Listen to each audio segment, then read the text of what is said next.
बिस्मिल्लाहिमिनश्शैतानिर्रजीम बिस्मिल्लाहिर्रहमानिर्रहीम। Dear students and viewers, अस्सलामु अलैकुम वरहमतुल्लाहि वबरकातुहू। आज का हमारा टॉपिक है किंगडम मोनेरा। क्लास 9 का बायोलॉजी कोर्स है। तो किंगडम मोनेरा या किंगडम प्रोटिस्टा, इसको समझने से पहले आपको सबसे पहले तो अपना पिछला टॉपिक देखना होगा, जो इससे पिछली वीडियो मैंने की थी। उसमें मैंने इंट्रोडक्शन ऑफ 5 किंगडम सिस्टम किया था कि 5 किंगडम सिस्टम क्या चीज़ है और इसमें क्या क्या बेसिस अपनाई गई क्लासिफिकेशन करने के लिए। लेकिन आज का टॉपिक यानी किंगडम मोनेरा को समझने से पहले भी आपको कुछ बायोलॉजिकल टर्म सीखने होंगे। मैंने आपके लिए आसानी से इस टॉपिक में बहुत ही सिंपल डिफिनीशन के साथ वो सारे टर्म्स जो इन 5 किंगडम सिस्टम में इस्तेमाल होंगे, आपके लिए उनके डिफिनीशन को आसान कर दिया है। आप देख लें, यूनिसेलुलर ऑर्गेनिजम्स वो ऑर्गेनिजम्स होते हैं जो कंटेनिंग वन सेल, यानी जिनकी पूरी बॉडी एक ही सेल से बनी होती है। मिसाल के तौर पर हमारे पास अमीबा हो गया। तो अगर आप अमीबा को देख ले तो अमीबा इस एक ही सेल से बना है, इसी में वो रिप्रोडक्शन भी करता है, इसी में वो जो है अपना वेस्ट प्रोडक्ट्स भी तैयार करते हैं, ठीक है। अपनी एनर्जी की ज़रूरियात भी इसी एक सेल, यानी कोई दूसरा सेल्स उसमें नहीं होता। इसी तरह पेरेमीशियम, क्लाइमोडेमोनास, इसके बहुत सारे एग्जांपल्स हो सकते हैं, ठीक है। अच्छा, मल्टी सेलुलर ऑर्गेनिज्म वो है, यानी मल्टी का मतलब है मैनी और सेलुलर का मतलब है सेल, यानी वो ऑर्गेनिज्म जो एक से ज़्यादा सेल्स से बने हो, ठीक है। मिसाल के तौर पर प्लांट्स, एनिमल्स, इसी तरह कुछ माइक्रो ऑर्गेनिजम्स भी हैं। इसी तरह हमारे साथ सिंपल मल्टी सेलुलर ऑर्गेनिज्म भी होते हैं, ठीक है। वो फिर आपको मैं बाद में समझाऊंगा। इसी तरह एक और टर्म है प्रोकैरियोट, दूसरा टर्म है यूकैरियोट, ठीक है। तो प्रोकैरियोटिक ऑर्गेनिजम्स वो ऑर्गेनिजम्स होते हैं जो यूनिसेलुलर भी होते हैं, सिंपल भी होते हैं, ठीक है। जो सेल तो उनका होता है, लेकिन वो सेल सिंपल होता है, उसमें इतने ज़्यादा ऑर्गेनील्स नहीं होते, और अगर ऑर्गेनील्स हैं भी तो लेक मेम्ब्रेन बाउंडेड ऑर्गेनील्स, यानी अगर उनका न्यूक्लियस आप देख लें तो उसके इर्द गिर्द न्यूक्लियर मेम्ब्रेन नहीं होता, ठीक है। और इसके मिसाल आप वायरस ले लें, कुछ बैक्टीरिया भी हैं, ठीक है। यूकैरियोटिक का मतलब है कि ये कम्प्लेक्स होते हैं, ठीक है। इनका सेल जो है सिंपल के बजाय कम्प्लेक्स होता है, मतलब इसमें ऑर्गेनील्स ज़्यादा होते हैं। न्यूक्लियर मेम्ब्रेन भी उनका होता है और अदर मेम्ब्रेन बाउंडेड ऑर्गेनील्स भी इनमें होते हैं, ठीक है। यानी न्यूक्लियर मेम्ब्रेन भी होता है और अदर मेम्ब्रेन बाउंडेड ऑर्गेनील्स भी इनमें होते हैं, ठीक है। तो प्रो का मतलब है फॉल्स और यू का मतलब है ट्रू। कैरियोटिक कैरियन से निकला है, कैरियन का मतलब है न्यूक्लियस। तो इसको फॉल्स न्यूक्लियस इसलिए कहा गया है कि ये पूरी तरह न्यूक्लियस की तरह नहीं होता। इसका जो न्यूक्लियस होता है उसके इर्द गिर्द न्यूक्लियर मेम्ब्रेन नहीं होता और सस्पेंडेड हालत में इसका डीएनए मौजूद होता है। यूकैरियोटिक में इसके बरक्स मामला कुछ और है। इसका सेल कम्प्लेक्स भी होता है, इसका न्यूक्लियर मेम्ब्रेन होता है, फिर उस न्यूक्लियस के अंदर न्यूक्लियोलस होते हैं, उसके अंदर फिर डीएनए होता है, ठीक है। और इसके और यानी इसके सेल में बहुत सारे ऑर्गेनील्स होते हैं, जैसे कि राइबोसोम्स हो गए, जैसे कि माइटोकॉन्ड्रिया हो गई जी, ठीक है। जैसे कि हमारे साथ एंडोप्लाज्मिक रेटिकुलम वगैरह, ये सारे ऑर्गेनील्स जो हैं इनके सेल में पाए जाते हैं। तो ये it's kind of a complex cell, ठीक है। Then we have another term which is autotrophic. Auto का मतलब है ऑटोमेटिक, ठीक है। यानी ये अपना खुराक खुद तैयार कर सकते हैं। ये वो ऑर्गेनिजम्स होते हैं which can prepare their own food by the process of photosynthesis, यानी लाइट की मदद से क्लोरोफिल को इस्तेमाल करके वो अपना खुराक खुद अपने बॉडी के अंदर तैयार कर सकते हैं। इसका मिसाल प्लांट आप ले लें, ठीक है। यानी जितने भी प्लांट्स हैं, ग्रीन प्लांट्स, उनमें हमारे साथ लीव्स में क्लोरोफिल होता है। वो क्लोरोफिल लाइट को कैप्चर करके फोटोसिंथेसिस का प्रोसेस करके हमारे साथ अपना खुराक खुद तैयार कर लेता है, ठीक है। इसी तरह एक और टर्म है जिसका नाम है हेटेरोट्रोफिक। तो हेटेरोट्रोफिक वो ऑर्गेनिजम्स होते हैं जो can not prepare their own food, ये अपना खुराक खुद तैयार नहीं कर सकते, यानी इनमें क्लोरोफिल का एब्सेंस होता है, इट लैक्स द क्लोरोफिल, ठीक है। मिसाल के तौर पर एनिमल्स हैं, ह्यूमंस हैं। अब हम में क्लोरोफिल अगर होता तो हम भी लाइट एनर्जी को इस्तेमाल करके अपने लिए बॉडी के अंदर खुराक तैयार करते हैं। इसीलिए प्लांट्स को प्रोड्यूसर्स कहते हैं, ठीक है, यानी ये खुराक तैयार करते हैं, और ये एनिमल्स और ह्यूमन इनको कंज्यूमर्स कहते हैं, यानी ये तैयार खुराक फिर खाते हैं, ठीक है। तो ये कुछ टर्म हो गई, मैं आपको थोड़ा सा खुलासा और कर लेता हूँ।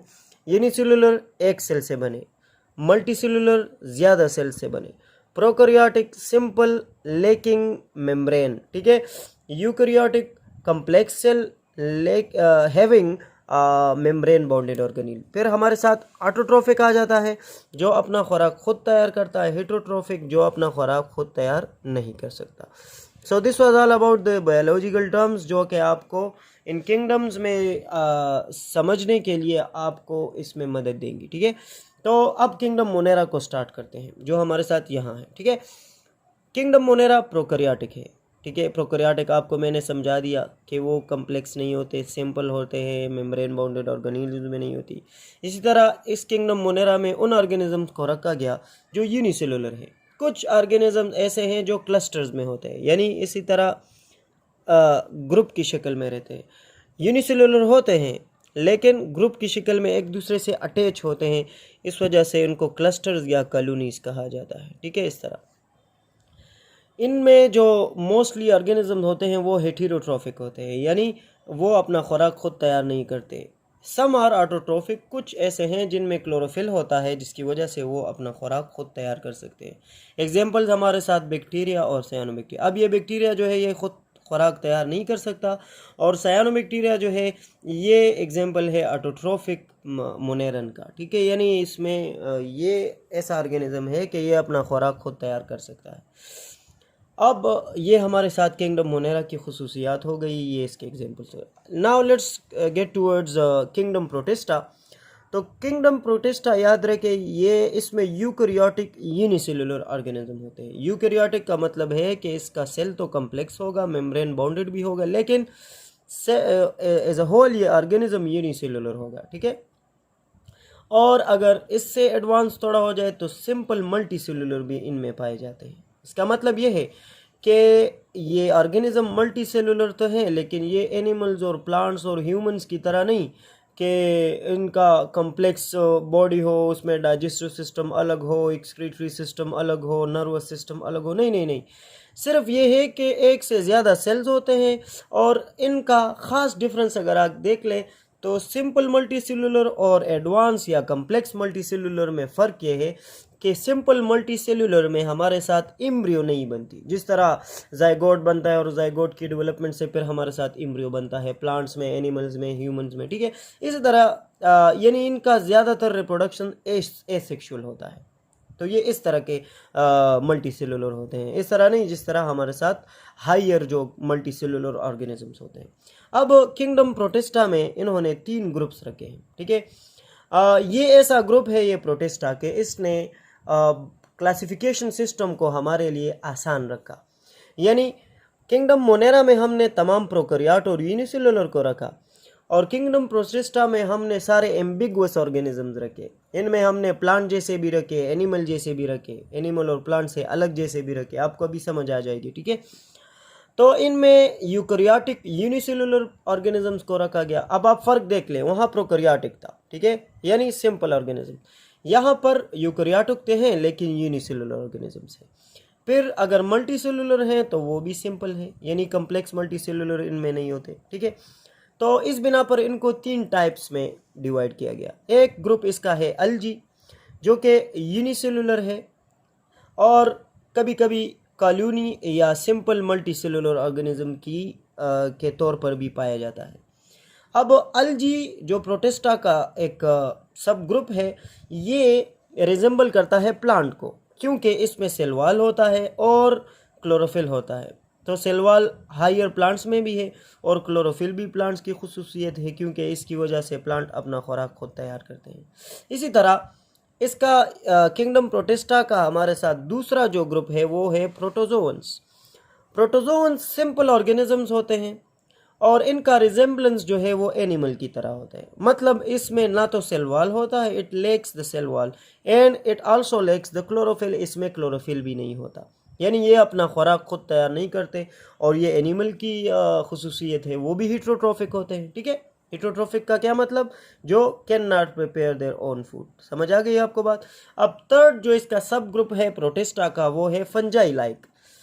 तो फंजाई लाइक इसका वैसे तो फंजाई के लिए अलग ग्रुप रखा गया, लेकिन ये ऐसे फंजाई लाइक ऑर्गेनिजम्स थे जो फंजाई के साथ रेजेम्बलेंस तो रखते हैं, लेकिन फुल फंजाई की तरह नहीं। जिस तरह अलजी प्लांट के साथ रेजेम्बलेंस तो रखता है, लेकिन फुल प्लांट की तरह नहीं है, तो इसी तरह इसलिए हमने इसको किंगडम प्लांटाई में नहीं रखा। इस तरह ये एनिमल रेजेम्बलेंस तो प्रोटोजोन्स रखते हैं, लेकिन हमने इसको एनिमल किंगडम में इसलिए नहीं रखा कि फुल उनकी तरह नहीं है। परफेक्ट एनिमल या परफेक्ट प्लांट ये दोनों नहीं है। इसी तरह ये भी परफेक्ट फंजाई नहीं है, लेकिन कुछ खुसूसियात ऐसे थे जो फंजाई की तरह थे।